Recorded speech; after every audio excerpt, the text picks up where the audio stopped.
आज 5 मई 2022 के बाबा के मधुर महावाक्य हैं। मीठे बच्चे, तुम बाप की श्रीमत पर चलो तो तुम्हें कोई भी दुख नहीं दे सकता। दुख तकलीफ देने वाला रावण है, जो तुम्हारे राज्य में होता नहीं है। और हमारा राज्य स्व का राज्य संगम युग पर शुरू हो गया। तो स्व राज्य से लेके विश्व राजन बनने तक के युग में बाबा कहते आप बच्चों को दुख हो नहीं सकता, आपको कोई दुखी कर नहीं सकता है। रावण संगम पर नहीं है, रावण सतयुग और त्रेता युग के अंदर नहीं है। अब ये ज्ञान और योग के द्वारा अपनी आत्मा को मजबूत बनाकर और दुख की दुनिया से किनारे पर खुद को रखना है। ऐसी कौन सी श्रीमत है कि जिस पर नहीं चलने की वजह से मुझे दुख दुख लगता है? बाबा ने तो कहा है पूरा श्रीमत पर चलने के बाद आत्मा को दुख और सुख दोनों से न्यारेपन की अपने आप ही सहज अनुभूति होने लग जाती है।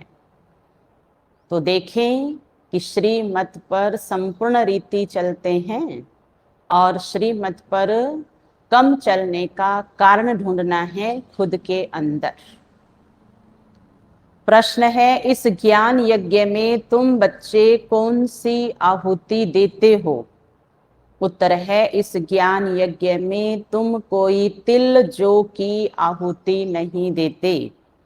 इसमें देह सहित तुम जो कुछ भी है वह सब आहुति देते हो। इसमें तुम्हें देह सहित जो कुछ भी है वह सब आहुति देनी है, अर्थात बुद्धि से सब भुला देना है। इस यज्ञ की संभाल पवित्र रहने वाले ब्राह्मण ही कर सकते हैं। जो पवित्र ब्राह्मण बनते वही फिर ब्राह्मण सो देवता बनते हैं। गीत है, तुम्हें पाके हमने जहान पा लिया, जमी तो जमी आसमान पा लिया। ओम शांति। बच्चे आए हैं बाप के पास, तो बाप पूछते हैं राजी खुशी हो? बाप को पूछा, ये तो बाप ने पूछा, बाप को पूछा कि बाबा आप राजी खुशी हो? तो राजी करने में हमें क्या करना होता है? किसी के लिए खुश रखने के लिए किसी के लिए क्या करना होता है? तो क्या आप ये अधिकार से कह सकते हो कि बाबा आप राजी खुशी हो? है ना? क्योंकि दुनिया में भी तो दोनों तरफ से पूछा जाता है ना। अच्छा भाई नाराज क्यों हो बाबा, बताओ क्या कारण है? क्या चाहिए आपको? बच्चा भी घर में नाराज हो जाए तो पता है ना वो किस वजह से हुआ है। तो दोनों तरफ से निभाना है, पूछना भी है और जवाब भी देना है। बच्चे जरूर आएंगे ही तब जब बाप को पहचान कर बाप कहेंगे, नहीं तो आ ही नहीं सकते। बच्चे जानते हैं हम जाते हैं निराकारी बेहद बाप के पास, उनका नाम शिव बाबा है। उनको अपना शरीर भक्ति मार्ग में भी नहीं है, क्योंकि वो शरीरधारी है ही नहीं, वो अखंड निराकार ज्योति स्वरूप है। पर काया प्रवेश करते हैं तो बिना शरीर वाले बाबा का कोई भी दुश्मन बन नहीं सकता। यहाँ दुश्मन बनते हैं तो राजाओं को मार डालते हैं। गांधी को मारा क्योंकि उनका तो शरीर था, बाप को तो अपना शरीर है नहीं। मारना चाहेंगे वह भी उसको जिसमें प्रवेश करता हूँ। आत्मा को तो कोई मार काट नहीं सकते, तो जो मुझे यथार्थ रीति जानते हैं उनको ही राज्य भाग्य देता हूं। उन्हों के राज्य भाग्य को कोई जला नहीं सकता, ना पानी डुबो सकता है किसी भी हालत में। तुम बच्चे बाप से वर्षा लेने आए हो अविनाशी राजधानी का, जिसको कोई भी दुख अथवा तकलीफ दे ना सके। वहां तकलीफ देने वाला कोई होता ही नहीं है। तकलीफ देने वाला है रावण। रावण को 10 शीश भी दिखाते हैं, सिर्फ रावण दिखाते हैं, उसके साथ मंदोदरी को दुख देने वाली नहीं दिखाते हैं। सिर्फ नाम रख दिया है कि रावण की स्त्री थी। तो यहाँ रावण राज्य में तुमको तकलीफ हो सकती है, वहां तो रावण होता नहीं। बाप तो है निराकार, उनको कोई मार काट नहीं सकता। तुमको भी ऐसा बनाते हैं, जो तुमको शरीर होते भी कोई दुख नहीं हो सकता, तो ऐसे बाप की मत पर चलना पड़े। बाबा ही ज्ञान का सागर है, और कोई ये ज्ञान दे नहीं सकते। ब्रह्मा द्वारा सभी शास्त्रों का सार समझाते हैं। बाबा ही ज्ञान के सागर हैं, और ब्रह्मा है शिव बाबा का बच्चा। ऐसे नहीं कि विष्णु की नाभि से ब्रह्मा निकला। अगर नाभि कहें तो शिव बाबा की नाभि कमल से निकला। तुम भी शिव की नाभि से निकले हो, बाकी चित्र तो सब रॉन्ग है। भक्ति मार्ग के जो राज भरे हुए चित्र हैं, बाबा कहते जब मैं राज बताता हूं आकर के, तब वो गलत चित्र भी सही हो गए, नहीं तो उनका कोई अर्थ पता नहीं है तो कहेंगे कि चित्र बनाने वाले ने सही नहीं बनाई हैं। एक बाबा ही राइटियस है, रावण अनराइटियस बना देते हैं। ये खेल है, इस खेल को तुम बच्चे ही जानते हो। सीढ़ी का खेल है, चढ़े तो चाखे वैकुंठ रस, और गिर जाए तो चकनाचूर हो जाते हैं। ये है हार और जीत का खेल, सुख और दुख का खेल, ऊपर जाने का, नीचे ड्रामानुसार उतरने का खेल। खेल माना खेलो और माया को हराओ। बाबा हमारे साथ है। कैसे देखो, मनुष्य गिरते गिरते गिर ही गए, ऊपर कोई भी चढ़ ना सके। बाप के पास जाने का जो रास्ता बताते दुनिया में दुनिया वाले बाबा के अलावा, वह और ही जंगल में डाल देते हैं। जंगल माना जहां चारों तरफ से है ना, बाहर जाने का कोई भी रास्ता नहीं है, क्योंकि रास्ता जानते ही नहीं है बाबा के घर और स्वर्ग का। जो भी गुरु आदि है सब है हठ योगी, घर बार छोड़ देते हैं। बाबा घर बार छुड़ाते नहीं हैं।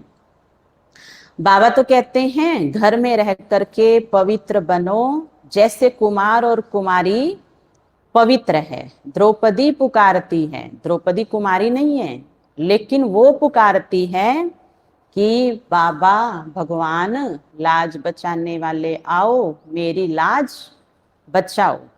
हम पवित्र बनकर कृष्णपुरी में जाना चाहते हैं।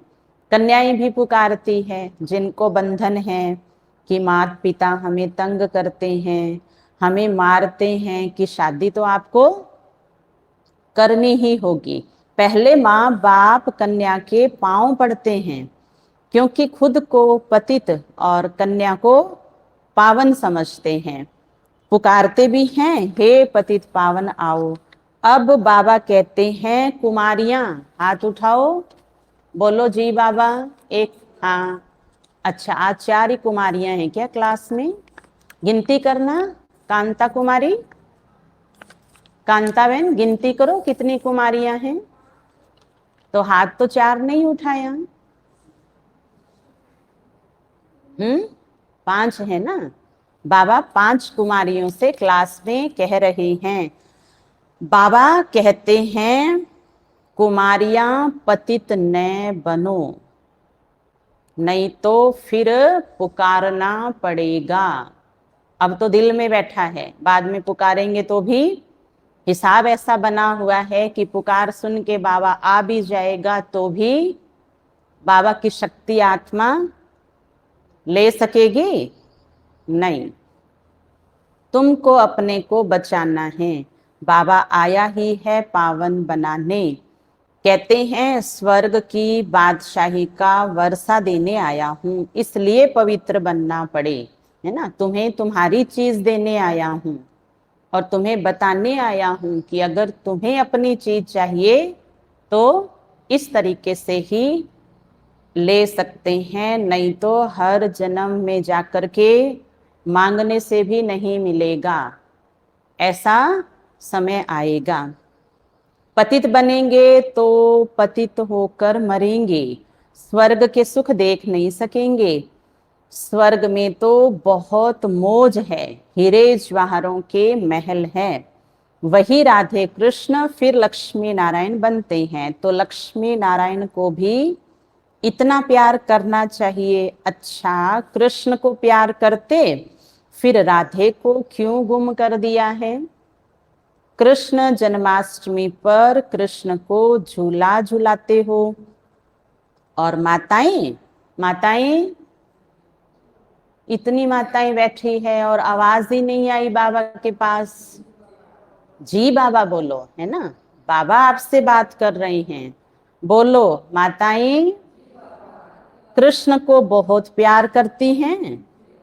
अच्छा, राधे को क्यों नहीं? अब जवाब दो। दोनों को करना चाहिए ना। मम्मा देखो कितनी प्यारी, और फिर ब्रह्मा जो कृष्ण बनने वाला है उनकी इतनी पूजा नहीं है। जगत अम्बा की तो बहुत पूजा करते हैं, जो सरस्वती ब्रह्मा की बेटी है। आदि देव ब्रह्मा का सिर्फ अजमेर में मंदिर है। अब मम्मा है ज्ञान ज्ञानेश्वरी, तुम जानते हो वह ब्राह्मणी है। वह कोई स्वर्ग की आदि देवी नहीं है, ना कोई उनको 8 भुजाएं हैं। मंदिर में जगत अम्बा के 8 हाथ दिखाए हैं। बाबा कहते हैं माया के राज्य में तो झूठ ही झूठ है, एक बाप ही सत्य है जो आकर के सत्य बताते हैं।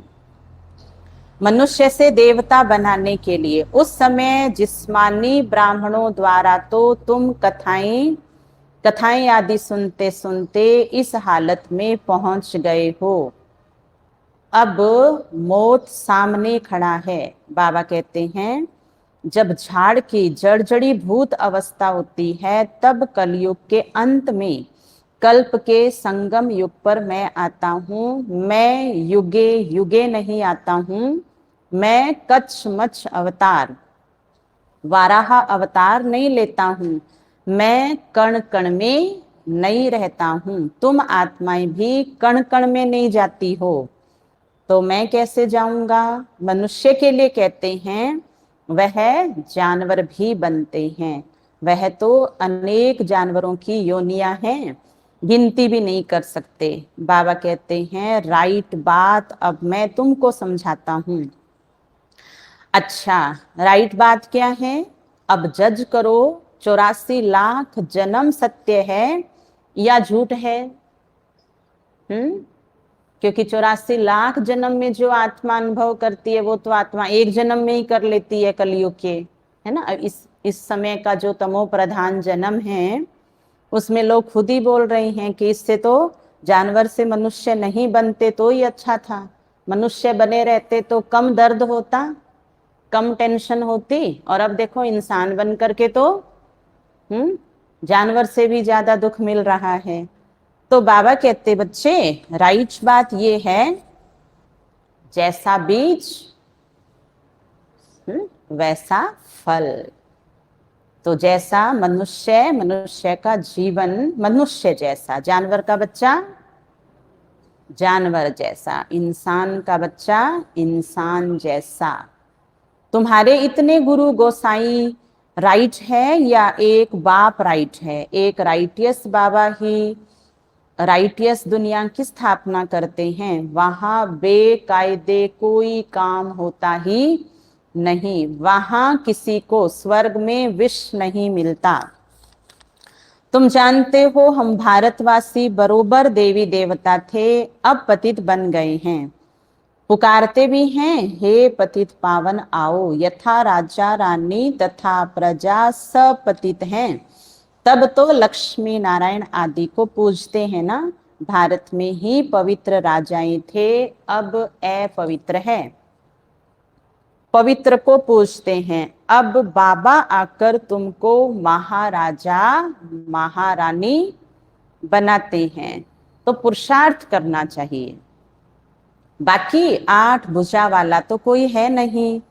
लक्ष्मी नारायण को भी 2 भुजाएं हैं। चित्रों में फिर नारायण को सांवरा, लक्ष्मी को गोरा दिखाते हैं। अब एक पवित्र और एक अपवित्र कैसे हो सकता? तो चित्र झूठे हुए ना। अब बाबा समझाते हैं, राधे कृष्ण दोनों गोरे थे, फिर कामचिता पर बैठ दोनों सांवरे हो गए हैं। एक गोरा एक सांवरा ये तो हो ना सके। कृष्ण को श्याम सुंदर कहते हैं, अच्छा राधे को श्याम सुंदर क्यों नहीं कहते हैं? यह फर्क क्यों रखा है?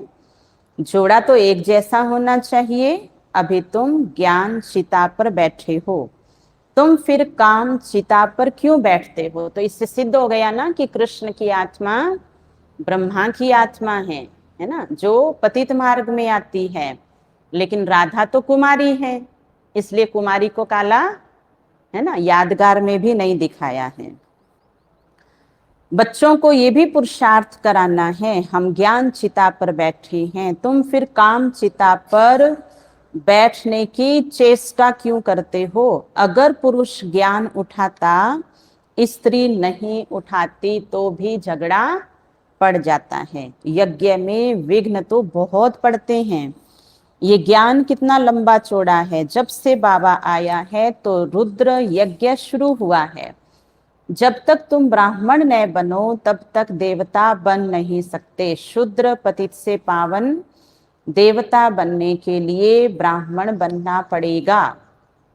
ब्राह्मण ही यज्ञ की संभाल करते हैं, इसमें पवित्र बनना है। बाकी कोई तिल जो आदि इकट्ठे करके नहीं रखने हैं, जैसे और लोग करते हैं। आफत के समय यज्ञ रचते हैं, समझते हैं भगवान ने भी ऐसा यज्ञ है ना रचा था, इसलिए हमें भी घर में, मंदिर में और जगह जगह संतों के पास जा करके यज्ञ कराना है। बाबा तो कहते हैं ये ज्ञान यज्ञ है जिसमें तुम आहुति डालते हो। देह सहित जो सब कुछ है आहुति देनी है, पैसा आदि नहीं डालना है, इसमें सब कुछ स्वाहा करना है। इनके ऊपर एक कहानी बनाई है भक्ति मार्ग में। दक्ष प्रजापिता ने यज्ञ रचा। अब प्रजापिता तो एक है, प्रजापिता फिर दक्ष प्रजापिता कहाँ से आया? बाप प्रजापिता ब्रह्मा द्वारा यज्ञ रचते हैं। तुम सब ब्राह्मण हो, तुमको मिलता है दादे का वर्षा। तुम कहते ही हो हम शिव बाबा के पास आए थे थ्रू ब्रह्मा। यह शिव बाबा की पोस्ट ऑफिस है, जिसमें हम क्या करते हैं, अपने आत्मा की एप्लीकेशन, लेटर, चिट्ठी डाल देते हैं। उसका यादगार देखो भक्ति में भी बताया है। शिव बाबा तक जब कोई भी बात पहुंचानी है तो बेल के कान में जाकर के बोल देते हैं। तो देखो हमारी पुकार सुन करके और बाबा आए हैं कि बच्चों ने पुकारा और मैं आ गया हूं। चिट्ठी भी लिखो तो शिव बाबा थ्रू ब्रह्मा, बाबा का निवास इसमें है। यह सब ब्राह्मण पावन बनने के लिए ज्ञान योग सीख रहे हैं। तुम ऐसे नहीं कहेंगे हम पतित नहीं हैं, हम पतित हैं, परंतु पतित पावन हमको पावन बना रहे हैं और कोई मनुष्य मात्र पावन है नहीं। तब तो गंगा स्नान करने जाते हैं। अभी तुम जानते हो कि एक सतगुरु बाबा ही हमें पावन बनाते हैं, उनकी श्रीमत है। बच्चे तुम मुझ एक के साथ अपना बुद्धि योग जोड़ो, जज करो। चाहे उन गुरुओं के पास जाकर आओ, चाहे मेरी मत पर चल के देखो, फिर जज करो कि राइट क्या है। तुम्हारा तो एक ही बाप, टीचर, सतगुरु सब है। बेहद का बाप सभी मनुष्य मात्र को कहते हैं आत्म अभिमानी बनो। देवताएं आत्म अभिमानी होते हैं। यहाँ तो ये ज्ञान किसी में भी नहीं है।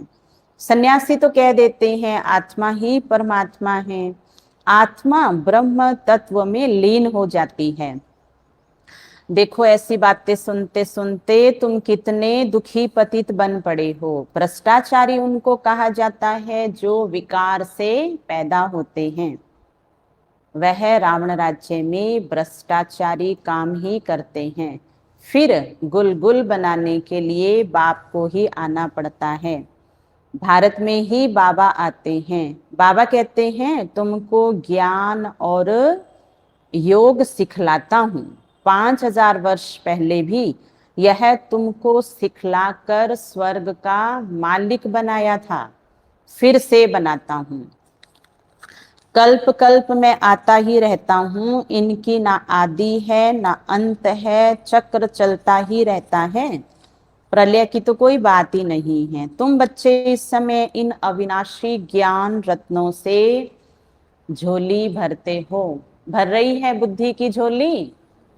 या यहाँ वहां कहीं चली गई थी? ऐसा तो नहीं है ना। बुद्धि को यहीं रखना है। भोलानाथ भर रहे हैं बुद्धि को। शिव बाबा को कहते हैं बम बम महादेव। बम बम अर्थात शंख ध्वनि कर हमारी झोली भर दो। नॉलेज बुद्धि में रहती है ना, आत्मा में ही संस्कार है। आत्मा ही पढ़कर इंजीनियर, बैरिस्टर आदि बनती है। अभी तुम आत्माएं क्या बनेंगी? हम्म हम्म देवता बनेंगे। कहते हो बाबा से वर्षा लेकर लक्ष्मी नारायण बनेंगे। आत्मा पुनर्जन्म तो जरूर लेती है। यह समझने की बातें है ना। कोई को सिर्फ ये 2 अक्षर कान में डाल दो, तुम आत्मा हो, शिव बाबा को याद करो। बाकी सब झूठ बताकर दुर्गति ही करेंगे। ये शास्त्र आदि भी सब द्वापर युग में बने हैं। भारत का शास्त्र तो एक गीता है। कहते हैं परंपरा से ये शास्त्र आदि चले आए हैं, परंतु कब से? तो समझते हैं सृष्टि को लाखों वर्ष हो गए। अच्छा, तुम बच्चे बाबा के लिए अंगूर ले आते हो। कौन लाया है भाई आज अंगूर? कल खाया? अच्छा, जिसने कल अंगूर खाया हाथ उठाओ। कल घर में? अच्छा, एक माता ने। और किसी ने अंगूर नहीं खाया कल? आपने खाया था कल? सुशीला बहन ने खाया, मणि माता, गीता माता। तो कहाँ है? बाबा ने तो बोल दिया लाई हैं। भरी सभा में आप तीन को कितना प्यार से बाबा ने याद किया है। और आज तो दिन भी अच्छा है, गुरुवार है। कल बाबा को अंगूर खाते समय याद किया था। तो ये नहीं आया कि कल जा रही हूं तो बाबा आपके लिए भी लेके आती हूँ। देखो, बाबा को सब पता है, वो अंतर्यामी है। बच्चों को सारा दिन देखता रहता है। अच्छा, जो लाया है, तुम बच्चे बाबा के लिए अंगूर तो ले आते हो, तुम ही लाते हो, तुम ही खाते हो। मैं नहीं खाता हूँ, मैं तो ऐब भोगता हूँ। सतयुग में भी तुम्हारे लिए महल बनाते हैं, यहाँ भी तुमको नए महल में रखता हूँ। हम तो पुराने में रहते हैं। यह वंडरफुल बाबा है। यह बाप भी है तो मेहमान भी है। बॉम्बे में जाए तो मेहमान कहेंगे ना, यूं तो यह बहुत बड़ा सारी दुनिया का मेहमान है, इनको आने और जाने में देरी, है ना, पैकिंग रहती है ना बाबा की, है ना, ना असर आता है खुद पे और सब पे इतना असर डाल देते हैं जो बच्चे बाबा को रोकते भी नहीं हैं और बच्चे बाबा से दुखी भी नहीं होते हैं ना। बाबा है ही ऐसा, तो हमें भी बाबा जैसा गेस्ट बन करके रहना है। मेहमान भी वंडरफुल है, दूर देश के रहने वाले आए देश पर आए। तो मेहमान हुआ ना, आते हैं तुमको गुल गुल बनाए वर्षा देने, कौड़ी से हीरे जैसा बनाने। अच्छा, मीठे मीठे सिखिल दे बच्चों प्रति माता पिता बाप दादा का याद प्यार और गुड मॉर्निंग। रूहानी बाप की रूहानी बच्चों को नमस्ते। हम रूहानी बच्चों की रूहानी बाप दादा को याद प्यार गुड मॉर्निंग, नमस्ते नमस्ते नमस्ते। मेरे बाबा मीठे बाबा प्यारे बाबा, आपका शुक्रिया, बहुत बहुत शुक्रिया। धारणा के लिए सार, अविनाशी ज्ञान रत्नों की धारणा कर शंख ध्वनि करनी है। सबको ये ज्ञान रतन देने हैं। जो बुद्धि में ज्ञान धन बना है, ज्ञान धन भरा है, उसे बांटना है। सत्य और असत्य को समझकर सत्य मत पर चलना है। सत्य और असत्य को समझकर सत्य मत पर चलना है। कोई भी बेकायदे कर्म नहीं करना है, क्योंकि हम बाबा की गोद में हैं। हम सारी दुनिया को नजर आते हैं। आपने देखा है ना, जब भी कोई बात हो जाती है तो कहेंगे ब्रह्मा कुमारीज में ऐसा हो गया, ऐसे ही बोलेंगे ना। या फिर कहेंगे देखो सेंटर पे जाने वाले ने ऐसे कर दिया। तो बाबा आगे नहीं है, बाबा ने हम बच्चों को आगे रखा है। इसलिए बाबा कहते बच्चे कुल को कलंकित नहीं करना है। वरदान, बुद्धि को बिजी रखने की विधि द्वारा व्यर्थ को समाप्त करने वाले सदा समर्थ भव। बुद्धि को बिजी रखने की विधि द्वारा व्यर्थ को समाप्त करने वाले सदा समर्थ भव। और बुद्धि को बिजी रखने का कल का स्वमान क्या था, बताओ। हाँ,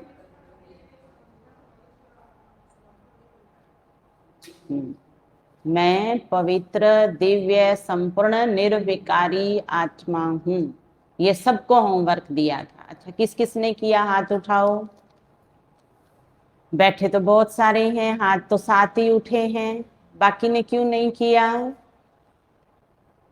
अच्छा, कोई और किया था क्या, कोई और स्वमान लिया था। कमलाबेन, कौशल्याबेन, सुशीलाबेन, क्या स्वमान लिया था कल। ऑनलाइन मुरली सुनी थी ना कल, फिर अच्छा किया था। बाकी इधर वाले, राइट वाले, कल क्या किया था बुद्धि में। बाबा ने कहा था बिल्कुल किचड़ा नहीं रहना चाहिए। शारदा माता जी, कल का स्वमान बताओ सबको। हाँ जी,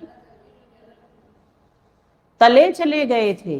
बाबा तो कहते हैं ऊपर जाना है, उड़ते रहना है, तले नहीं जाना है। तले से तो निकालने आए बाबा। हाँ शिव कुमार भाई, अपने आप ही स्वमान ले लेना होता है ना। देखो ऑनलाइन वालों ने सबने काम किया है, ये बाबा ने होमवर्क दिया था। तो वो आगे गए और इस यहाँ जिन्होंने हाथ उठाया वो आगे गए, जिन्होंने हाथ नहीं उठाया वो कहाँ चले गए, वो तले में रह गए, है ना। तब तले में नहीं रहना है, बाबा निकालने आया है। बाबा कह रहे हैं आपकी बुद्धि को जब तक आप काम नहीं देंगे ये तले से बाहर नहीं आएगी, है ना। एकदम गिरी हुई बुद्धि है ना। अच्छा, बाबा कहते अब बच्चे बिजी हो जाओ बुद्धि से। सदा समर्थ अर्थात शक्तिशाली वही बनता है जो बुद्धि को बिजी रखने की विधि को अपनाता है, व्यर्थ को समाप्त कर समर्थ बनने का सहज साधन ही है सदा बिजी रहना।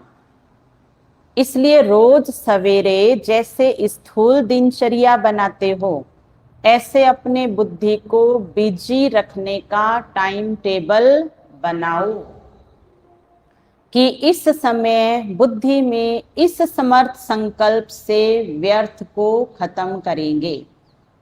क्योंकि व्यर्थ की नॉलेज है, बाबा ने कहा है तुम्हें व्यर्थ की नॉलेज नहीं होनी चाहिए, हमें व्यर्थ से इनोसेंट बनना है। पर व्यर्थ की नॉलेज को मिटाने वाली है ज्ञान की नॉलेज। हमें सब पता है कि कब बिंदी लगानी है, कब कब प्रश्न आएगा, कब क्या हो सकता है। आप में से कोई कह सकता है मुझे तो पता ही नहीं है माया क्या होती है, कब कौन क्या व्यवहार करेगा, कैसे कैसे विघ्न होंगे, कैसी कैसी परिस्थितियां आएगी। आप बोल सकते हैं मुझे तो पता ही नहीं है, कह सकते हैं। क्योंकि हम अनुभवी आत्माएं हैं। जो परिस्थिति आ रही है वो मेरी वजह से भी है, पहले भी आई थी। कोई भी विघ्न मेरे सामने आया हुआ है, मेरे द्वारा मेरे सामने आया हुआ है।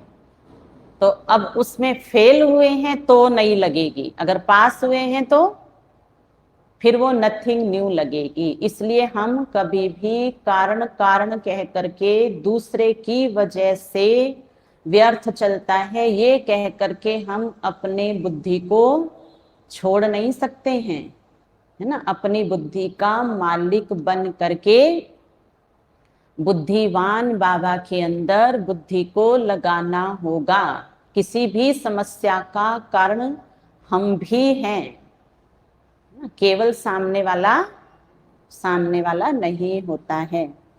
तो बस एक ही तरीका है बुद्धि को सही में लगाने का, मुझे मेरी गलती पर ध्यान देना है, मुझे मेरे पुरुषार्थ पे ध्यान देना है, मुझे मेरे लक्ष्य में जो मेरा पुरुषार्थ ढीला है उसे ठीक करना है, मुझे मेरा मेरा काम कर लेना है, बाकी सबका कौन करेगा।